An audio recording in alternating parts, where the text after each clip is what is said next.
Hi, my name is Bella Scotti. I'm a member of the Black Swamp Percussion Educator Network. There's never really a bad time to revisit the basics on your practice techniques on snare, so why not now? The first thing, and I can't emphasize this enough, the first thing is to always wear earplugs, always use hearing protection. It doesn't matter how soft you're playing, what room you're in, always protect your hearing. I specifically use high fidelity earplugs, but any earplugs will work as long as you are just protecting your hearing in the first place. The next thing that I want to revisit is the 3 primary hinges that we use in snare playing.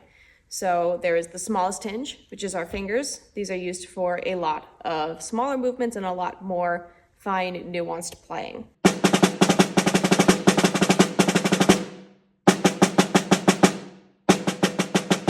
The hinge that we use the most is the wrist. The reason for this is because it is the best for our playing, and if we don't play with our wrists, we then have a tendency to play from the elbow, which we don't want because then our wrist locks up, and that's not good. And the largest hinge, which is primarily used for support of everything else, is the entire arm. These are mostly used when we are rolling and to help support when we are controlling our bounces, like in diddles.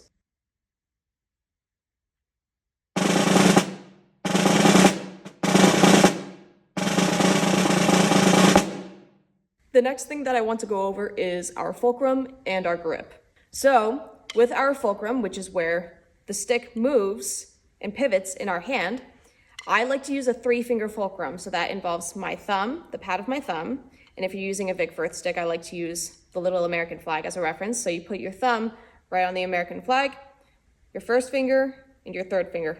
That's where the fulcrum is. And then your ring and your pinky curve around and support the stick. If you're not using a Vic Firth stick, you want it to be about a third up on the stick. This is going to be the best balance point on most sticks, but it's going to vary depending on the brand, depending on the weight distribution in the stick. There's a lot of different factors. So now that we have our fulcrum established, I want to talk about the amount of control that we have while we're playing using our fulcrum. So instead of using the term tension, some people like to say you apply more tension or less tension. I don't like to use that word. I like to use the word pressure because you're really only applying pressure in your fulcrum. So something that I like to do with my students is when it seems as though they're playing too tense, like if their buzz rolls sound like this, that tells me that they're using too much pressure in their fulcrum.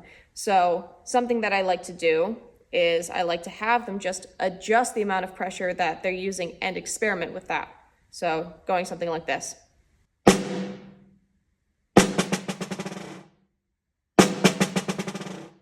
And start to apply a little bit more pressure. And a little more.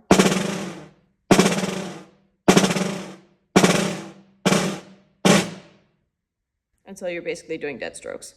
Something that I think is crucial in all of percussion is that everything that you are playing, and this really applies to all instruments, but everything that you're playing is an extension of you. Never think of it as I'm holding sticks and I'm striking a drum.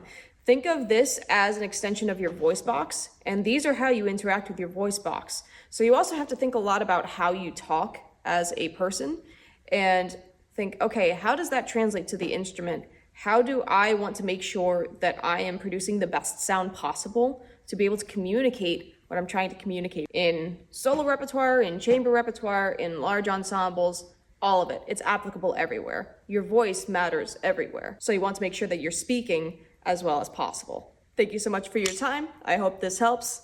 Be good to yourself, be good to others, and never stop learning.